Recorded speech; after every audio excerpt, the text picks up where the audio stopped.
Yeah, what started out as a budget pinch for colleges and then became a budget squeeze is now turning COVID-19 into a budget steamroller. And the reality here at UNC Charlotte and lots of other colleges is that while bringing students back to campus may be a health risk, keeping students off campus is definitely a financial risk that some colleges simply can't afford.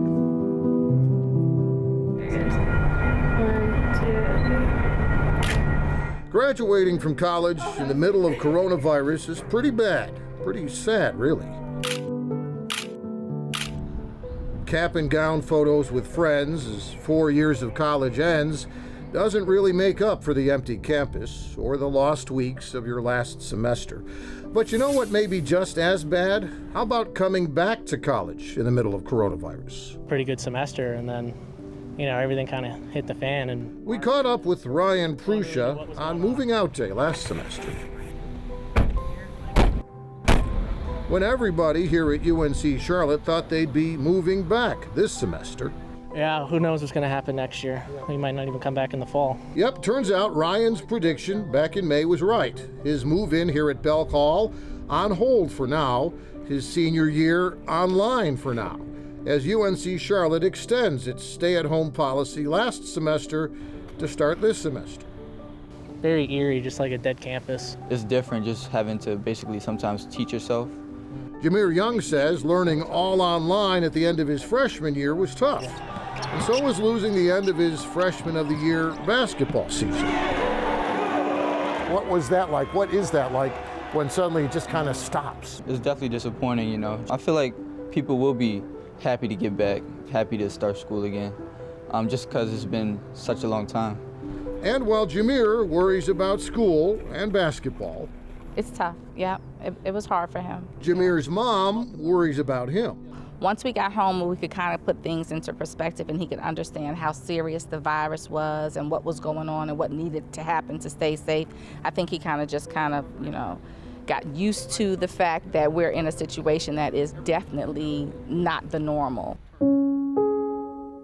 We announced the difficult but necessary decision to delay the start of in-person instruction at UNC Charlotte for 3 weeks. Nope, this is definitely not the normal. Not for UNC Charlotte's new chancellor either. Will be online or remote. In fact, one of Sharon Gaber's first duties was putting her signature on this financial report, identifying potential worst-case scenarios resulting from COVID-19, including fall 2020's online-only reality.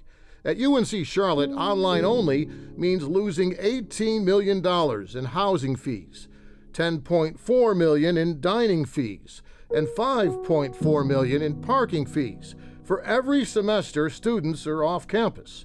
And if fewer students enroll online at UNC Charlotte, well, the losses get even worse. Even a 5% drop in enrollment would result in a total loss of $93.5 million for this semester alone.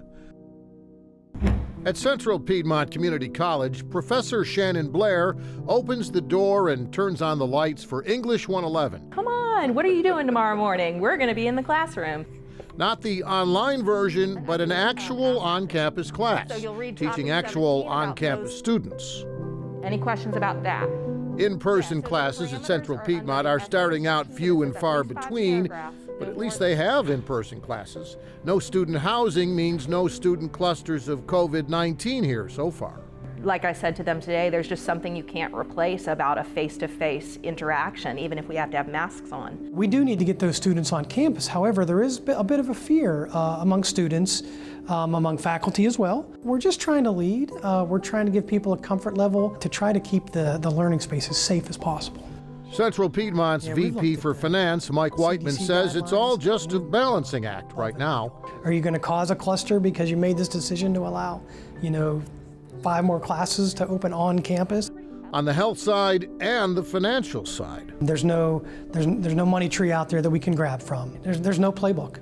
No playbook for this at all. It is still too early to predict with certainty what that budget loss will be, but we could be seeing $5 to $10 million in budget loss.